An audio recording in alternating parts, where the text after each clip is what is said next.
My child, draw your chair closer. Let your hands rest and your heart open. This story I'm about to tell you is not one you'll find written on paper in the city libraries. It was not taught in the white man's school or whispered by winds that do not know our land. No, it is a tale rooted in the red soil of our village and carried in the breath of our elders.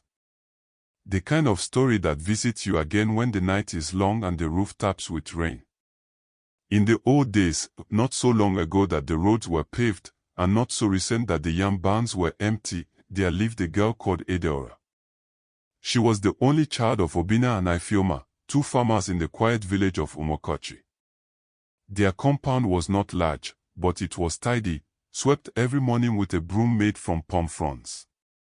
Their hut was thatched with raffia leaves, and behind it flowed a small river that sang songs only the patient could hear. Now, Adaora was born under a full moon. That alone, the elders said, marked her for something.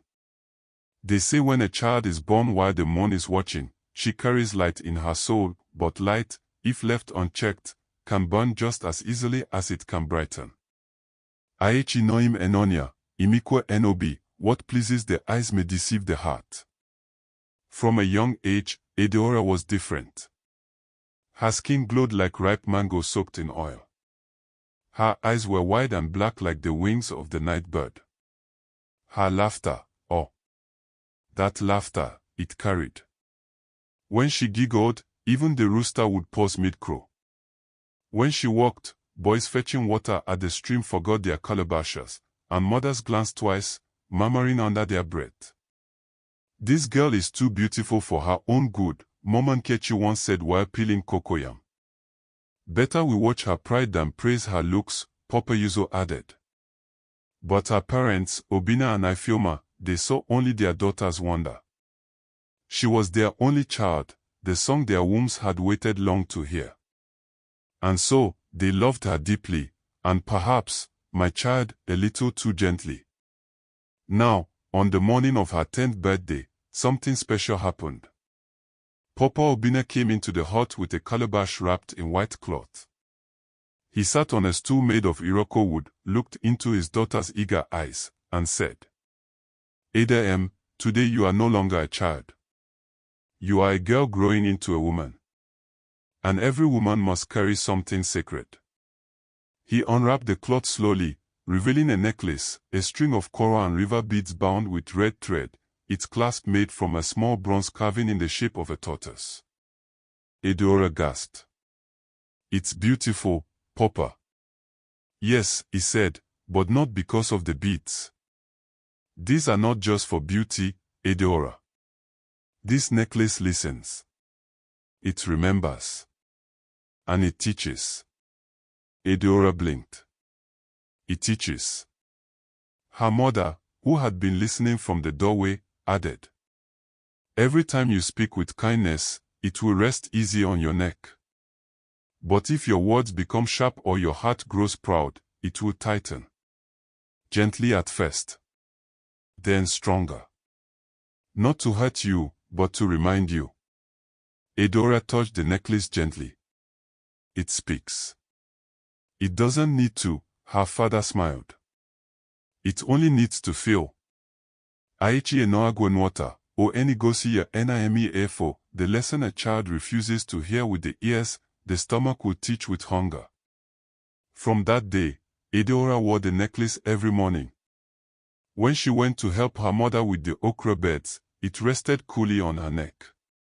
When she fetched water for the goats or sang songs by the river, it swayed softly and gently glowed in the sunlight. In those early years, her heart was light, her laughter clean.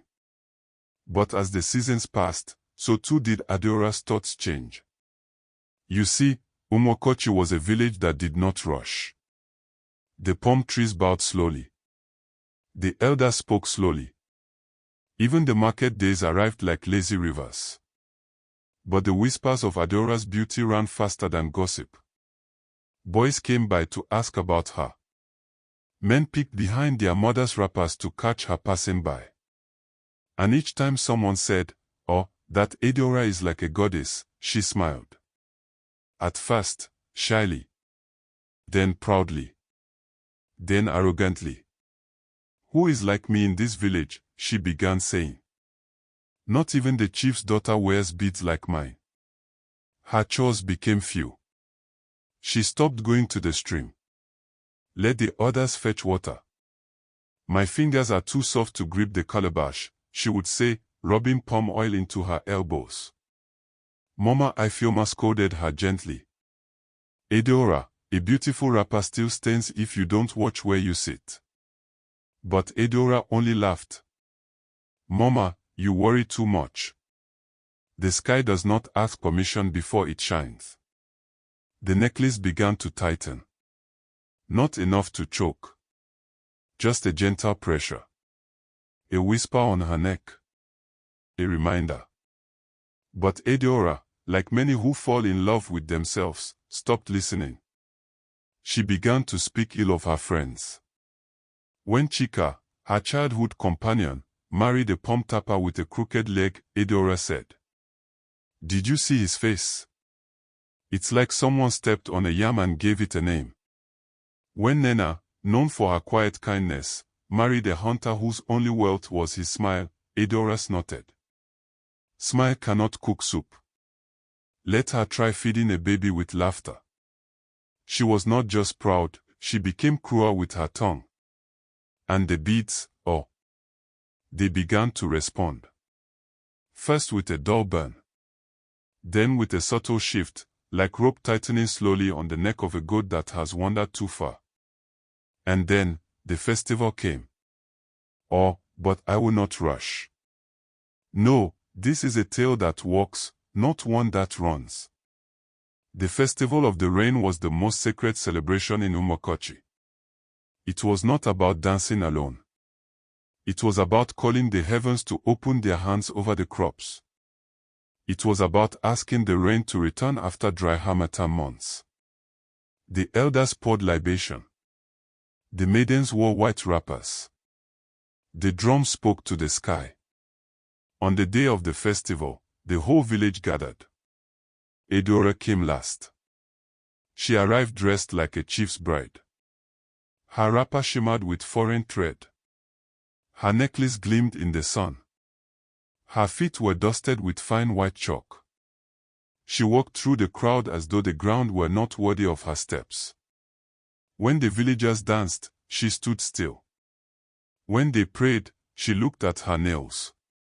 When they lifted hands to the sky, she rolled her eyes and said, "If rain needs all this noise before it falls, perhaps it's not worth it." The elders gasped.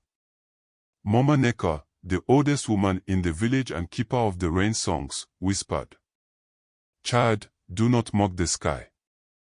Uche Ogbona Utora Ijumiri, the poor man's thoughts can still call the rain." Adaora laughed. "Rain fears my necklace. It knows better than to mess with me." And with those words, my child, the clouds that had gathered quietly began to break apart. The breeze stilled. The sky, once dark and brooding, grew pale and silent. Not one drop fell. The villagers looked to the sky. Then to each other. Then to Adaora. The necklace at her neck began to burn like fire. She tried to hide it, but her hands shook. The beads, once red with peace, turned a dull black. The rain did not return. The crops dried. The river sang no more. And Adaora, the girl with the beaded necklace, stood proud until even the mirror stopped recognizing her.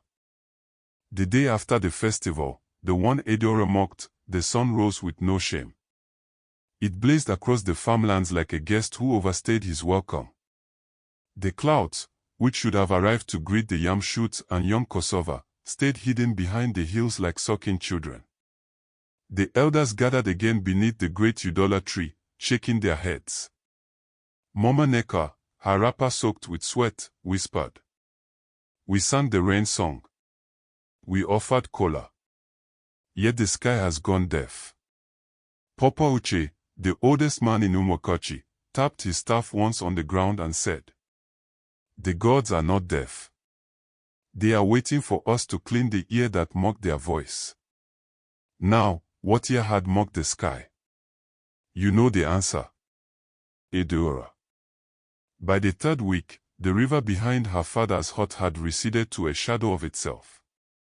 Frogs croaked in complaint. The fish that once danced near the banks lay still like stories that had lost their endings. The crops bent like old men.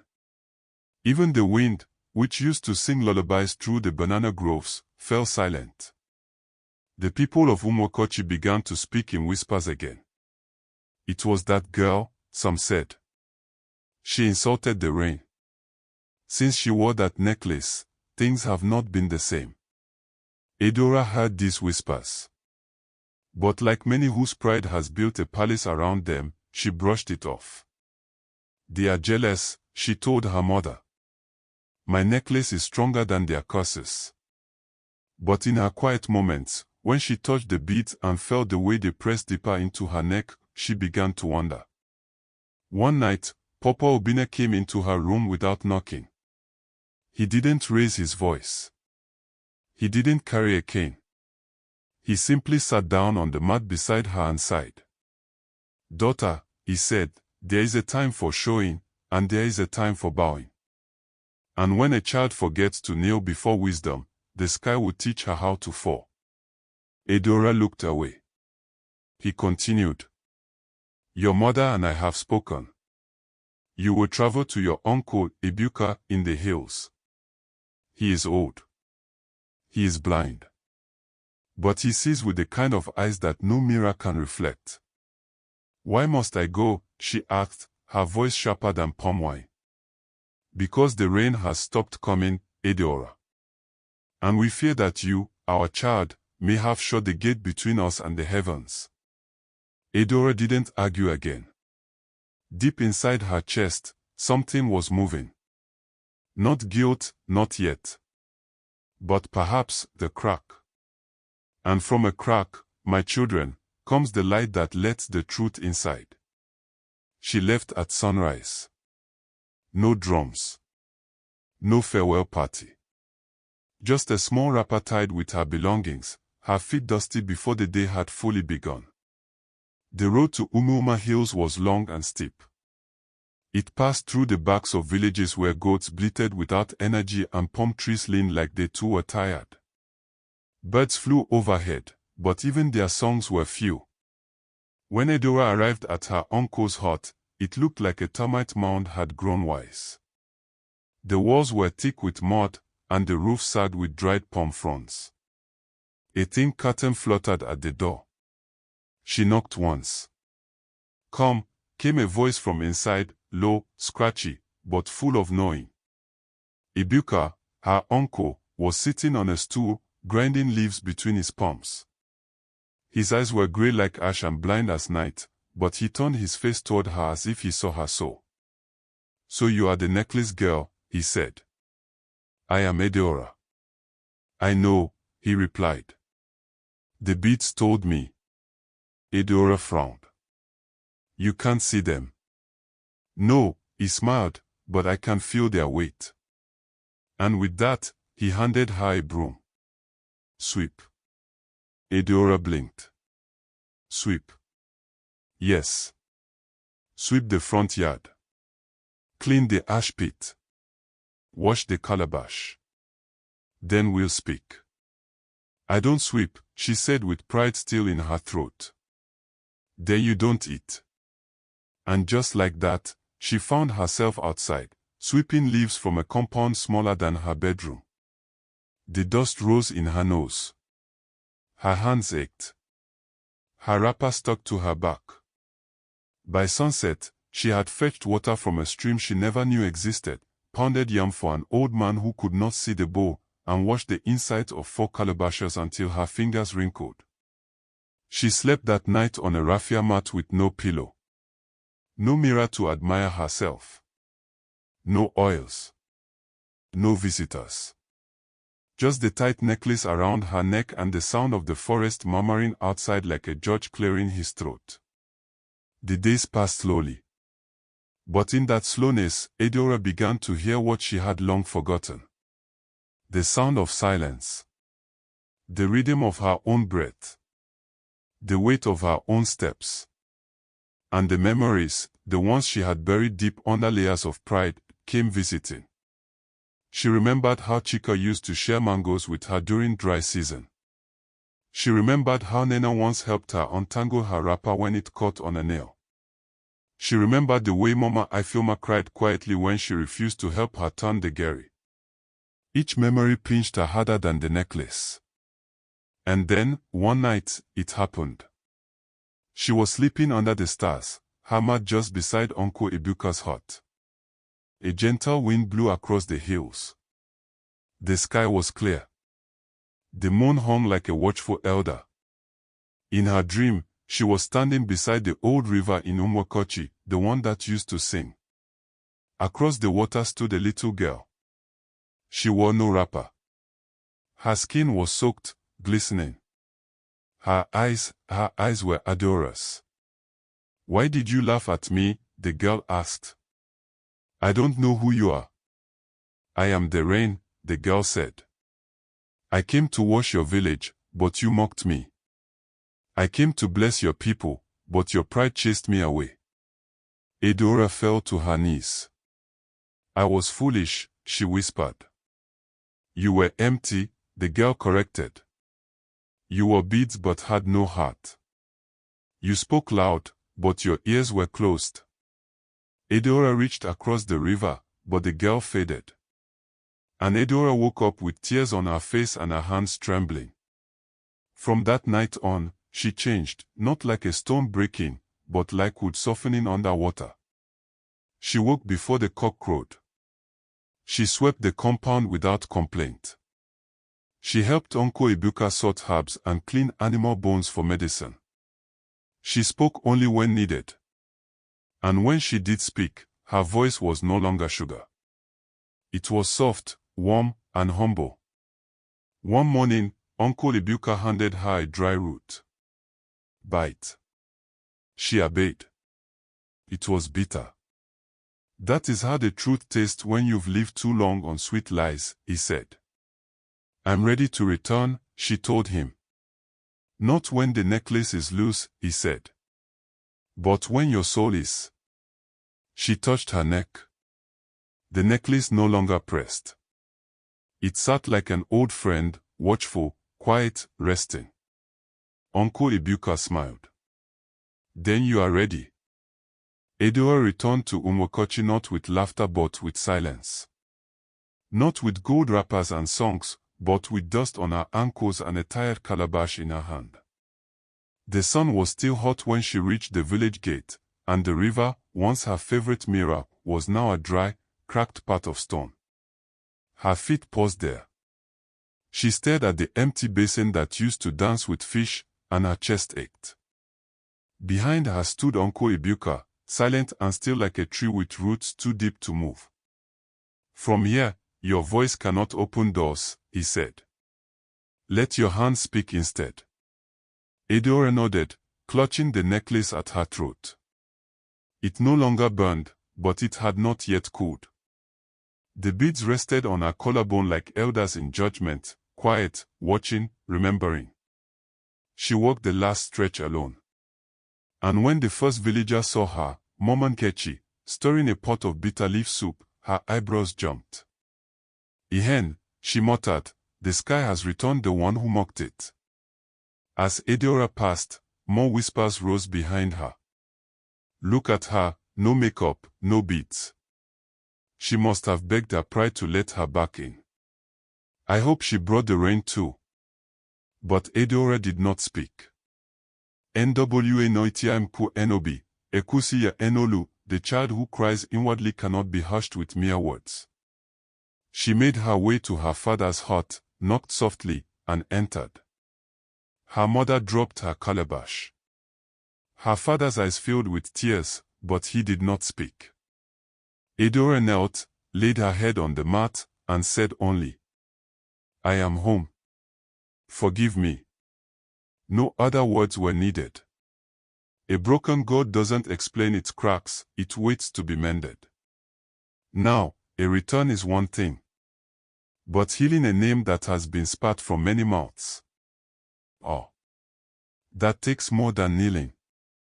The next morning, Adaora rose with the cock's first cry. She swept the front of the compound, not only her family's but also that of Mama Neka, the old woman she once ignored during the rain festival. When the old woman came out, surprised, Adaora bowed low and said, "Let me clean what I once dirted." Mama Neka blinked, then nodded, slowly. She fetched water from the stream, what little was left, and filled pots for Umuakachi, Chika, Nena, and the widow Ngozi, whose bones were too old to carry calabashes. She didn't speak unless spoken to. She didn't correct. She didn't boast. And when she passed through the village square and the children pointed, saying, "That is the girl who stopped the rain," she only smiled gently and replied, "Yes. And now, I'm the girl trying to call it back." She began spending afternoons helping the palm wine tapper's wife, the same woman she once mocked for her husband's crooked leg. Adaora scrubbed pots, cleaned raffia leaves, even helped carry wine kegs to market. At first, people watched with folded arms and raised brows. But you see, Aichi enoim im, enohuya enonia, a consistent act is not hidden from the eyes. Soon, the village began to notice. Adaora has changed. I saw her carry firewood for that blind man. She helped Ngozi's daughter braid her sister's hair. She even cooked for Mama Neka's goats. But still, the rain did not fall. One evening, she sat by the dried river, her fingers tracing the beads of her necklace. She did not ask for beauty to return. She did not pray for applause. She only whispered, "I am sorry, not because I want something, but because I see what I have broken." And as if the sky had been listening quietly, the wind stirred. Just a breeze, soft, like breath across a calabash. The next morning, dew coated the leaves.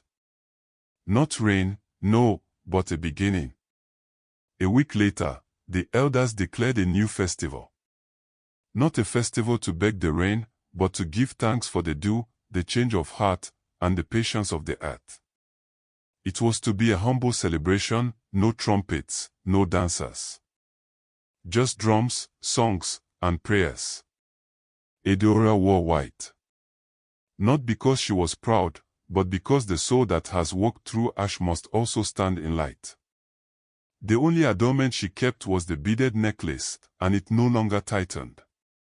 As the villagers gathered, Mama Neka stood with her staff and called out, "Let the one who broke the chain begin the mending." And so Adaora stepped forward, raised no hand, but spoke from her heart. "I mocked my sisters, and I mocked the sky. I thought the beads on my neck made me better.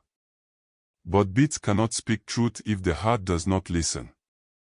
This necklace," she touched it gently, "has burned me more than any fire. But it taught me more than any book." She reached into her wrapper and pulled out a small bundle of seed yams. "I offer this. Not because I am worthy, but because I am willing." The crowd went silent. Then, one by one, people began to clap. Not loud. Not fast. But slowly. Like the earth clapping back. A child laughed. A woman ululated. The drums resumed. And above them, the wind grew cooler. Some said they smelled the first scent of rain, not on their skin, but in their bones. That night, Adaora sat under the Udola tree, the one she used to pass without greeting. She ran her fingers over her necklace, now loose and warm. The moonlight caught the beads, and for the first time in many moons, they glowed not with pride, but with peace. And far away, over the hills, a single drop fell. It hit a leaf. Then another. Then another. But Adaora did not run out to shout or dance. She simply smiled, whispered Dalu, and lay her head on her mat. For when the heart learns how to bow, even the sky listens. So it was on the morning of the new Thanksgiving festival. The sky wore a color it had not shown in months, not the cruel blue of dryness, but the soft gray of promise. The people of Umuakachi woke early. Even the lazy rooster crowed with more joy than usual. The mothers tied their wrappers tight, and the fathers straightened their walking sticks. The children ran barefoot, laughing, their feet kicking up red dust that smelled of something old and remembered. In the center of the village, the Adaora tree stood taller than usual, its branches swaying slightly, not from wind, but from wisdom.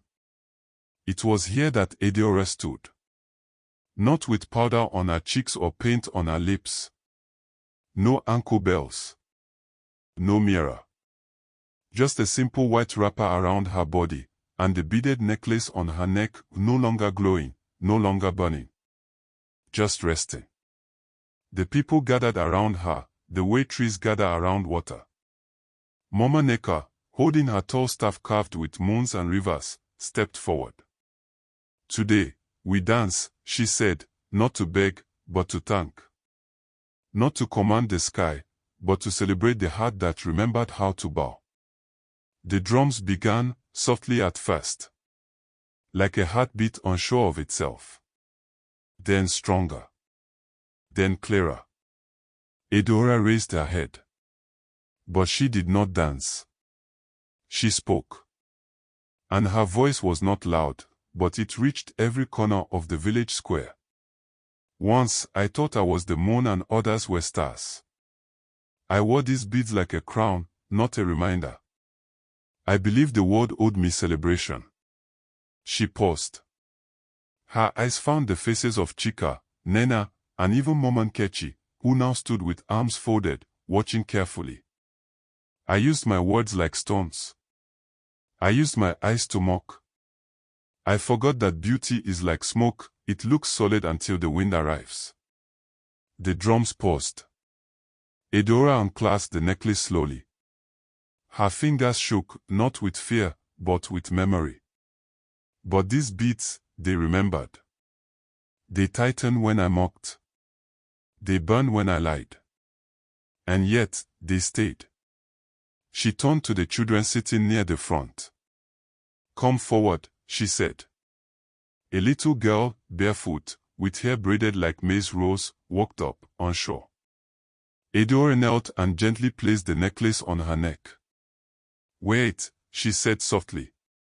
Not because you are perfect, but because you are willing to learn. If it tightens, pause.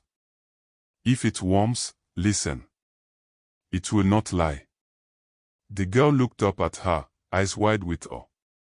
Then, like a secret unwrapping itself, the first drop of rain fell. It landed on a drum. Then another drop, on Mama Neka's staff. Then a third, on the braided head of the little girl. And then, the sky opened its mouth and began to sing. The rain did not pour like anger, it danced like joy. It kissed foreheads. It soaked wrappers.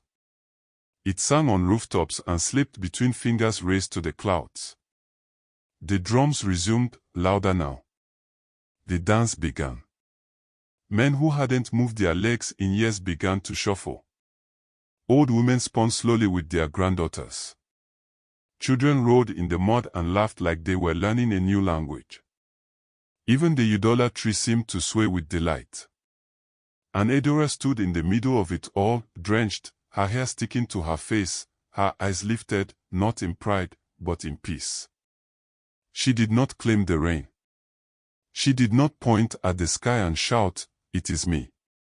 She just wept quietly, like someone who had met herself again after many years. Later that evening, as the firewood crackled and roasted plantains glowed in orange heat, the elders gathered around Mama Neka. She is no longer the girl who stopped the rain, one of them said. She is now the woman who called it home. Uncle Ibuka, who had journeyed from his hill hut to attend, simply nodded and said, "Water does not forget the hand that fetches it with respect." That night, Adaora walked alone back to the river. The water had begun to flow again, softly, humbly. It whispered against the rocks like an old song being remembered. She bent down and touched it. "Dalu," she said. "Thank you." Above her, the moon rose. Not full, but round enough to remind her that cycles always return. The rain had returned. Not in storms, no, but in kindness. It fell gently across Umuakachi, soaking the red soil until it softened like a mother's heart. It filled empty calabashes. It ran through the old river, washing away dry leaves and bitter silence. It kissed the yam ridges and made the cassava leaves dance again. But most of all, it washed something inside the people. Their eyes began to see again. Not just clouds and crops, but Adaora. They watched how she rose early to clean the village square, not because anyone told her to, but because her spirit had become light. They saw how she knelt beside the sick and stayed long after the younger women had gone home. They saw how she laughed now, not the proud laugh that cracks glass, but the kind that warms palm wine. Even the children began to copy her quiet ways. And one morning, Mama Neka said, "It is time." That day, the village gathered for a new kind of festival. No drums to call the gods. No masks to frighten the rain. Just soft music, white wrappers, and eyes full of remembrance.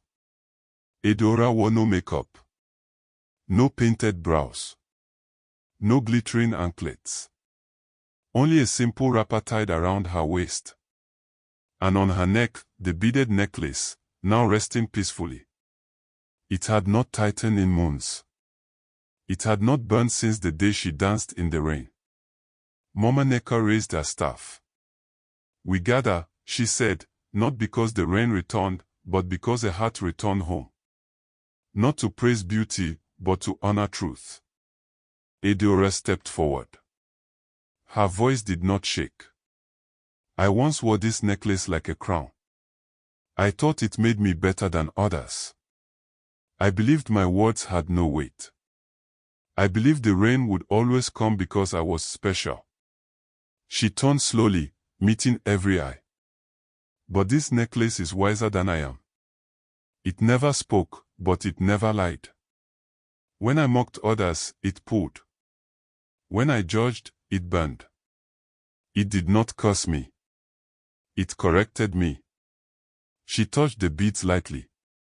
"And when I finally stopped speaking, it finally let me breathe." Silence. Then, she bent down and called, "Chinonai." A small girl stood up, barefoot, shy, and thin like a sapling. Adaora knelt before her and slowly removed the necklace. She placed it around the girl's neck. "Wait," she whispered. "Not because you are flawless, but because you are growing. If it tightens, listen. If it warms, pause. It will never lie." Tears ran down the cheeks of Umuakachi, who once said Adaora was the reason the sky shut its doors. Even Chika and Nene stepped forward and embraced her. And then, the sky opened again. Not with a downpour this time, but with a golden mist, sunlight and drizzle mixing into something magical. A blessing. The drums began, not frantic, but steady. The people danced. Children clapped. Fathers stamped their feet.